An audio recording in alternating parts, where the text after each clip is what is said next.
Olá, queridos, graça e paz. Muito feliz em estar aqui com você, compartilhando mais da palavra de Deus. E hoje a gente vai falar um pouco sobre a importância de praticarmos aquilo que nós aprendemos, praticarmos aquilo que ouvimos, ou seja, colocarmos em operação na nossa vida todas as verdades bíblicas que existem a nosso favor. Aquilo que existe, aquilo que foi escrito para que nós pudéssemos viver a plenitude do que Deus tem para as nossas vidas. Para te contextualizar um pouco, a gente vai falar sobre uma passagem que está em Mateus, no capítulo 7, a partir do versículo 24. Mas antes, a partir do capítulo 5, 6, Jesus está falando um sermão para muitas pessoas que estão em um monte, o Sermão do Monte. E lá ele ensina várias verdades, ele fala sobre a graça, ele fala sobre o favor de Deus, ele também fala sobre um novo padrão relacionado ao procedimento do cristão, em comparação com o padrão antigo, o padrão da lei. Ele faz várias comparações, onde ele nos coloca no tempo da graça, na dispensação da graça, em um padrão moral muito maior do que aquele que era praticado anteriormente. Ele diz, por exemplo, para você entender, que na lei, se um homem caísse em adultério, existiria uma consequência. Mas na nova dispensação, ele diz, eu, porém, vos digo, se você olhar para uma mulher que não seja a sua e desejar, você já praticou adultério. Ou seja, ele traz um novo padrão.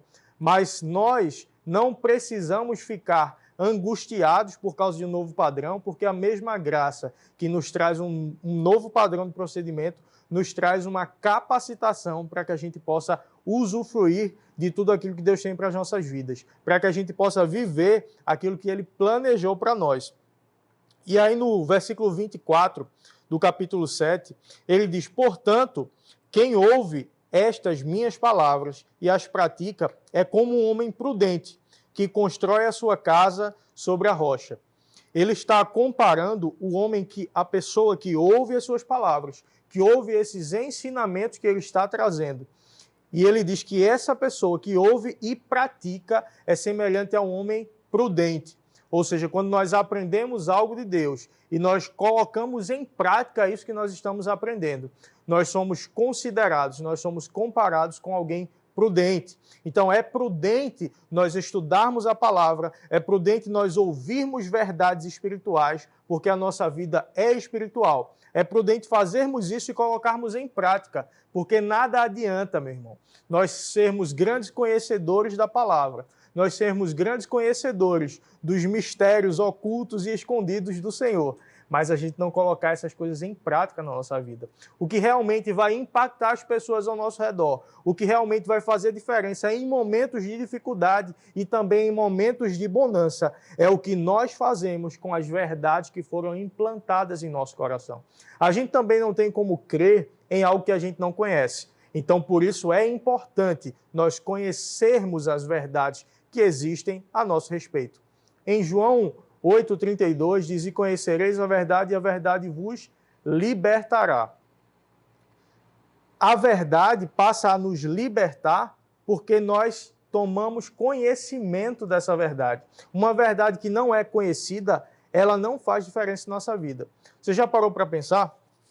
Certamente, um dia você nasceu de novo, se você já tomou essa decisão. Se você não tomou a decisão de nascer de novo e andar com Cristo, eu te convido a continuar nesse boletim da fé, porque eu vou falar coisas que vão impactar o seu coração, coisas que foram inspiradas por Deus para trazer solução para coisas que você está passando. Mas se você tomou essa decisão, você sabe a diferença que faz nós conhecermos a verdade. Você sabe a diferença que faz nós passarmos a andar com Deus. Mas aquela verdade esteve disponível desde antes da fundação da terra. Aquela verdade, desde que você nasceu, ela já estava disponível há muito tempo. E quando ela passou a fazer diferença na sua vida? Quando você passou a conhecê-la. Então, uma verdade que não é conhecida, ela não causa um impacto na sua vida. Você não tem como crer em algo que você não conhece, você não tem como exercer fé para viver algo de Deus, algo que Deus preparou para a sua vida, se você não conhece a vontade de Deus ao seu respeito. E aí no versículo 25, ele continua, caiu a chuva, transbordaram os rios, sopraram os ventos e deram contra aquela casa. Que casa? A casa do homem prudente. deram contra aquela casa e ela não caiu, porque tinha seus alicerces na rocha. No versículo 24, ela diz que o homem prudente que construiu a sua casa sobre a rocha. No 25, ela diz que caiu a chuva, transbordaram os rios, sopraram os ventos e deram contra aquela casa e ela não caiu. No versículo 26, ele continua e diz assim: mas quem ouve estas minhas palavras e não as pratica é como um insensato que construiu a casa sobre a areia. Caiu a chuva, transbordaram os rios, sopraram os ventos e deram contra aquela casa e ela caiu. E foi grande a sua ruína. O que eu observo aqui é que os rios, os ventos que vieram, as dificuldades que vieram sobre a casa que estava construída sobre a rocha, da mesma forma que vieram sobre a casa que estava construída sobre a areia. O que fez a diferença foi o terreno em que essa casa estava construída. O que fez a diferença para que aquela casa não viesse a ruir, que é a primeira casa construída sobre a rocha, é o terreno em que ela foi construída. Então, o que nós fazemos com as verdades que nós ouvimos, constrói coisas dentro de nós que vão nos fazer permanecermos firmes em momentos de dificuldade. Porque as intempéries que acontecem, os rios que vieram, as águas que vieram, os ventos que bateram contra aquela casa, o construtor da casa não tem controle sobre essas circunstâncias externas que acontecem, sobre essas intempéries, mas ele tem controle sim sobre o lugar que ele vai construir a sua casa. E quem define isso é você e sou eu, com as nossas atitudes. Quando nós praticamos aquilo que nós ouvimos, quando nós colocamos em prática essas verdades que o Senhor trouxe ao nosso respeito, quando nós cremos que Ele é o nosso provedor, quando nós cremos que Ele é a nossa saúde, de que Ele levou sobre si todas as nossas enfermidades, que o castigo que nos traz a paz estava sobre Ele e pelas suas pisaduras nós fomos sarados. Quando nós meditamos em cima dessas verdades e começamos a andar no entendimento de que essas verdades servem para mim e para você, nós somos considerados, nós somos comparados com esse homem prudente. Então eu digo a você, se você ainda não tem feito isso, comece a fazer. Comece a meditar mais. Se você tem feito, faça mais. Essa palavra, antes de chegar para você, ela chegou para mim.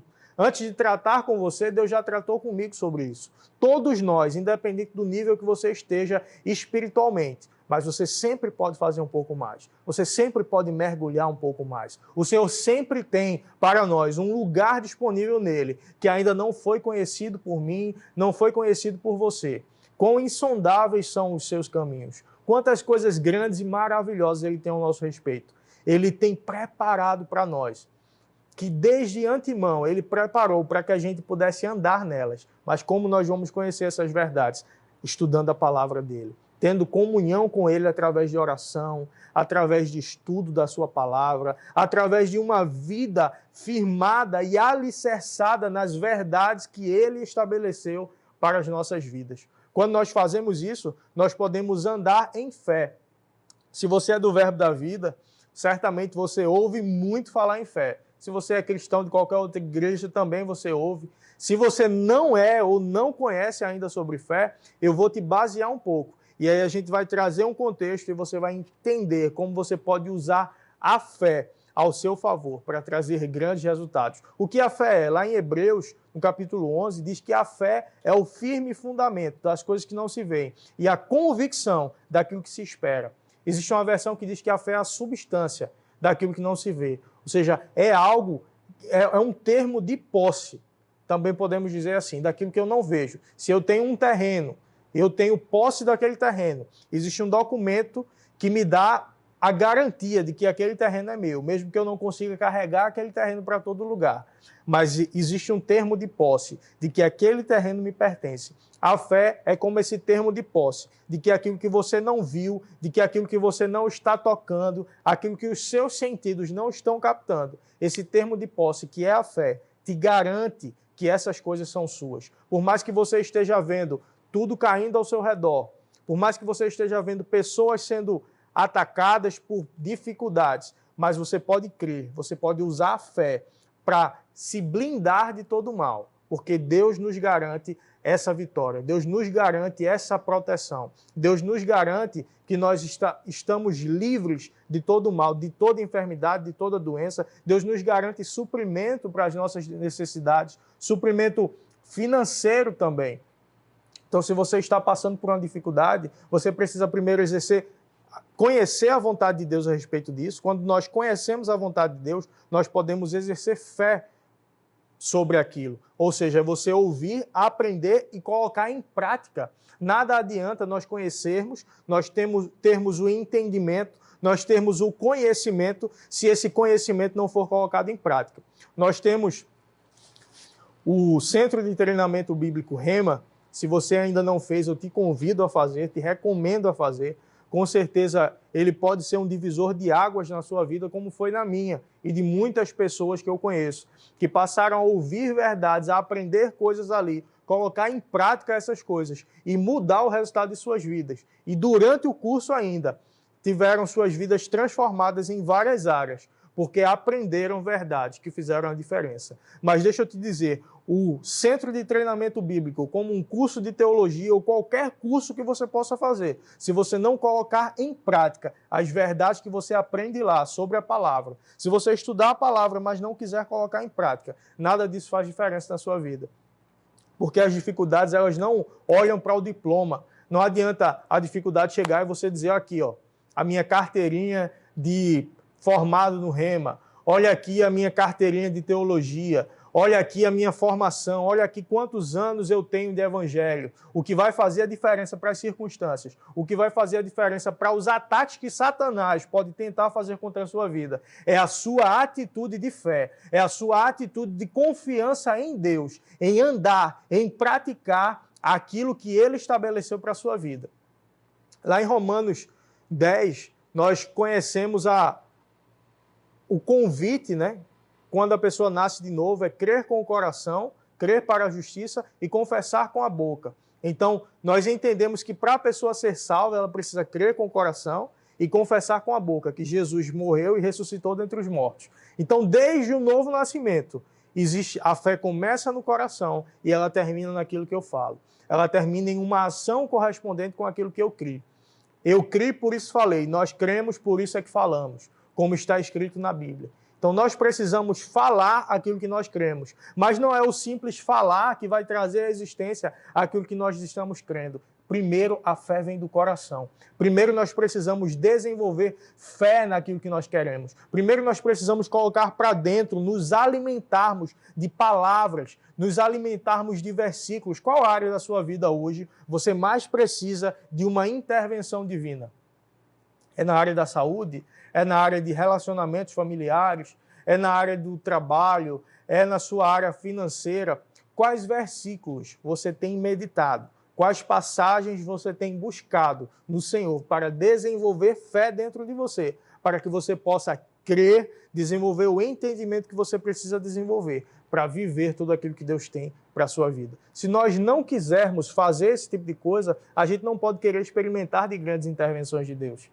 Muitas vezes pessoas têm um discurso de que creem em Deus, de que acreditam de que Ele fará algo maravilhoso em suas vidas. Mas muitas vezes elas não têm uma atitude de buscar a Deus. Elas não têm uma atitude de buscar aquilo que está tão fácil, tão disponível dentro da palavra de Deus para elas. E nós precisamos ser essa pessoa que busca o conhecimento, que busca a intimidade com Deus. Porque quando as circunstâncias vierem nos espremer, a gente vai colocar para fora tudo aquilo que está por dentro. Imagine uma bucha, algo que absorva a água, e a gente coloca dentro de um copo de refrigerante. Quando a gente tirar e espremer, não tem como sair água dali, porque ela foi imersa no refrigerante. E quando a gente espremer, vai sair refrigerante. Se a gente colocar dentro da água e a gente tirar e espremer, vai sair água de dentro dela. Quando as circunstâncias vêm tentar fazer pressão contra você, o que é que sai de você? O que é que sai de mim? Vai sair aquilo que nós colocamos para dentro. Existem notícias, existem jornais, noticiários, e eu não quero aqui te estimular a ser uma pessoa desinformada, mas a nossa vida é espiritual. E a nossa principal fonte de informação e de conhecimento precisa ser a palavra. Se a gente quiser, é claro, viver aquilo que Deus preparou para as nossas vidas. Não adianta a gente querer se encher do que tem no mundo, se encher de más notícias e querer experimentar de grandes intervenções de Deus, querer experimentar de uma vida de fé. A morte e a vida estão no poder da língua, aquele que bem utiliza como do seu fruto, como está escrito em Provérbios 18, 21. Então, aquilo que a gente colocar para dentro, a gente vai falar. E aquilo que a gente vai falar, a gente vai trazer existência. Não adianta, meu irmão. E eu bato nessa tecla mais uma vez. A gente apenas saber, a gente precisa colocar em prática. O que vai impactar a vida das pessoas ao seu redor vai ser ver muitas vezes a confiança que você tem em Deus quando as circunstâncias se levantam. Como você reage quando algo contrário se levanta? É muito fácil, muitas vezes, a gente acreditar em Deus, a gente se dizer confiantes no poder e nas intervenções divinas, quando as coisas estão tudo bem. Mas quando dificuldades se levantam, é uma grande oportunidade que a gente tem de mostrar para as pessoas que nós andamos em fé, que nós andamos em confiança, de que nós estamos caminhando guardados por aquele que nos criou, guardados por aquele que não perde o controle da vida daqueles que dedicam a sua vida para ele. Existe uma fala, um ditado, digamos assim, que Deus está no controle de tudo. Mas nós sabemos que Deus está no controle, sim, da vida daqueles que entregaram os seus caminhos ao Senhor. Entrega o teu caminho ao Senhor, confia nele e o mais ele fará. Já está escrito isso. Então, se você ainda não tomou a decisão de entregar a sua vida a Deus, existe um site da nossa igreja, que é recebajesus.com.br. E nesse site, você pode preencher lá um cadastro e nós entraremos em contato com você, para que você possa ser acompanhado numa nova vida com Deus. Se você já tem uma vida com Deus, você também pode aumentar o seu nível de confiança nele, o seu nível de experimentar, digamos assim, das intervenções de Deus. O justo viverá da sua fé. A fé é um estilo de vida. E para nós vivermos esse tipo de estilo de vida, nós precisamos ter o entendimento de quem nós somos em Deus, de quem Deus é para nós e andarmos em confiança nele. Aproveite a oportunidade. Toda crise é uma grande oportunidade de demonstrarmos para as pessoas, demonstrarmos para nós mesmos, de que nós andamos em confiança, de que nós cremos em um Deus que não vai deixar nada nos faltar, de que não vai deixar qualquer luta nos parar e nem o desespero nos tomar, como diz uma música que me lembrei agora. Por mais pressão que esteja a situação, o controle ainda está na palma da mão de Deus. O choro pode até durar uma noite, mas a alegria vem ao amanhecer. E é interessante que essa passagem, que o choro dura uma noite, mas a alegria vem ao amanhecer, nós podemos entender também de uma outra forma do que muitas pessoas interpretam, que simplesmente é passar a noite chorando e de que de manhã as coisas vão se resolver. O amanhecer é justamente a chegada da luz. Quando Jesus chega na sua vida, a luz chega. Então, quando Jesus chega, quando você traz a intervenção dele, quando você crê, confia, acredita, coloca a sua confiança nele, essa noite acaba, porque a verdadeira luz vem e chega para a sua vida. E aí, essa passagem termina, lá no versículo 28, diz assim: quando Jesus acabou de dizer essas coisas, as multidões estavam maravilhadas com o seu ensino. E no 29 diz: porque ele as ensinava como quem tem autoridade, e não como os mestres da lei. Elas ficavam maravilhadas, porque Jesus ensinava como alguém que tinha autoridade. Essa autoridade era mostrada justamente na confiança que ele tinha, baseada no que ele falava. O que ele falava, ele é a própria palavra de Deus. E quando ele falava, ele demonstrava essa confiança. A autoridade você vai demonstrar para Satanás, para o mundo, para quem quer que seja, quando você andar em confiança, quando eu e você, acreditarmos cada vez mais nessas verdades que o Senhor tem estabelecidas para as nossas vidas. Quando nós fazemos isso, nós andamos em autoridade. Nós falamos como quem tem autoridade, porque nós vivemos e nós praticamos aquilo que o Senhor tem para as nossas vidas. Seja abençoado com essa palavra. Te convido também a curtir para que o YouTube mostre para mais pessoas, encaminhar essa mensagem, se inscrever no canal para receber outras palavras que vão edificar a sua vida. Seja abençoado em nome de Jesus.